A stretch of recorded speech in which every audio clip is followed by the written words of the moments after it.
Nirupama ma'am, hi, good afternoon ma'am. Good afternoon sir. Nirupama ma'am, पहली सबसे important query कौन सी? Adani port मैंने 100 शेयर लिया और एट द रेट 729 और अरे 25 बाप रे, फिफ्थ को ही लिया मैंने। 25 तारीख को ही लिया था? हाँ यस, उसके बाद ये न्यूज आया ना।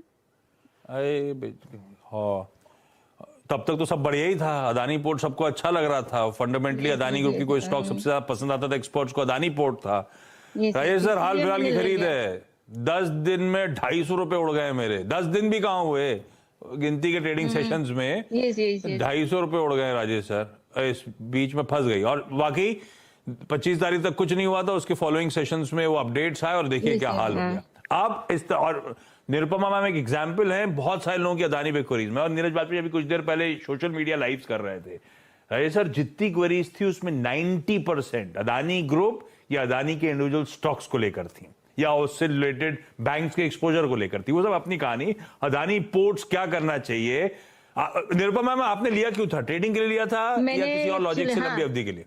नहीं, एक्चुअली मैंने ट्रेडिंग के लिए था, लेकिन अभी तो लॉन्ग टर्म के लिए ही रखना पड़ेगा क्योंकि इतने मतलब लॉस में काटने का कोई मन नहीं है, बेसिकली ऐसा कह रहे हो आप, है ना? नहीं, यस यस, लेकिन इससे ज्यादा अगर जाएगा तो मैं अफोर्ड नहीं कर सकती ना, तो मुझे इसको सेल आउट तो करना पड़ेगा। अगर इससे नीचे अफोर्ड नहीं कर सकते तो पहला आंसर है उसका स्टॉप लॉस। ये स्टॉप लॉस तो तब लगना था 25 तारीख को जब ट्रेडिंग के लिए लिया था मैंने, है ना? तो वैसे भी ट्रेडिंग के लिए मुझे स्टॉप लॉस लगाना जरूरी था। और आज आप जब सवाल ही उठा रहे हो कि अफोर्ड नहीं कर सकती इससे ज्यादा लॉस, तो पहला आंसर है स्टॉप लॉस लगाना है। लेकिन राजेश सर, कर तो सकती हूँ, लेकिन ऐसे दूसरे बहुत ज्यादा पेन और नहीं देखनी चाहती। ठीक है, लॉजिकल क्वेश्चन है आपका। राजेश सर, आपने सुन लिया भाई, क्या करना है अदानी पोर्ट्स में? 750 की खरीद, 450 460 पे खड़ा हुआ स्टॉक, 4-5 ट्रेडिंग सेशन की कहानी। देखिए, आपने सही कहा कि अगर इन्हें ट्रेडिंग के लिए लिया है, इन्हें स्टॉप लॉस बिल्कुल लगाना चाहिए, फिर वो कोई भी स्टॉक हो। अब चूंकि ये गले में आ गया है और इतना बड़ा लॉस हो रहा है, हो सकता है कि ये नहीं निकाल पा रही हूँ, तो मैं ये कहूँगा कि इस वक्त जो दिक्कतें हैं वो किस और फोल्ड होगी इस वक्त बोलना बहुत मुश्किल है। पूरे ग्रुप के ऊपर दिक्कत पड़ी हुई है, लेकिन ख़ास अगर स्टॉक की बात की जाए तो अपने अगर ये मान के चलते हैं कि भारत में इंफ्रास्ट्रक्चर की ग्रोथ हो रही है, पोर्ट्स एंड शिपिंग लॉजिस्टिक्स की बात हो रही है, तो उसमें अडानी पोर्ट एक बड़ा प्लेयर है, no doubt on that. Valuation भी इतनी गिरावट के बाद ठीक ठाक हो गए हैं।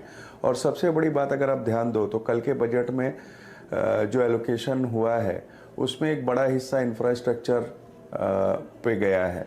तो ये एक बहुत पॉजिटिव संकेत है जो कि मुझे लगता है कि इस कंपनी को आगे आने वाले दिनों में बेनिफिट देगा।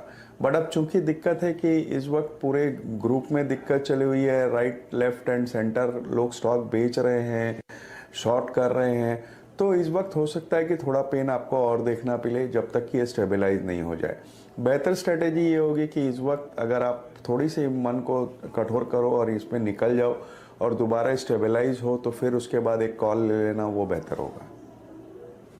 हाँ, ये थोड़ा कठोर कॉल इसलिए कहा क्योंकि हम सबसे लॉस कटता नहीं और आपका तो लॉस बहुत मीनिंगफुल हो गया है, तो ये आपको अब डिसाइड करना पड़ेगा मैम।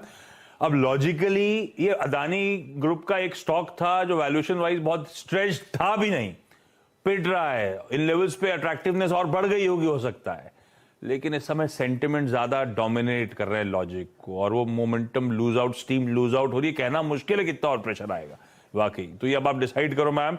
बेहतर रणनीति राजेश से सुझा रहे हैं, एक बार निकलें और अदर अदानी में ही पोर्ट्स में घुसना ही है तो एक बार ये डस्ट सेटल हो जाए, उसके बाद फ्रेश एंट्री करेंगे, तब लॉजिकली कॉल लेंगे, करनी है नहीं करनी, और करेंगे तब डिसाइड करेंगे। ये इस समय ये ज्यादा बेहतर होगा। ये अब आपको ये कॉल लेना पड़ेगा मैम। मुंबई से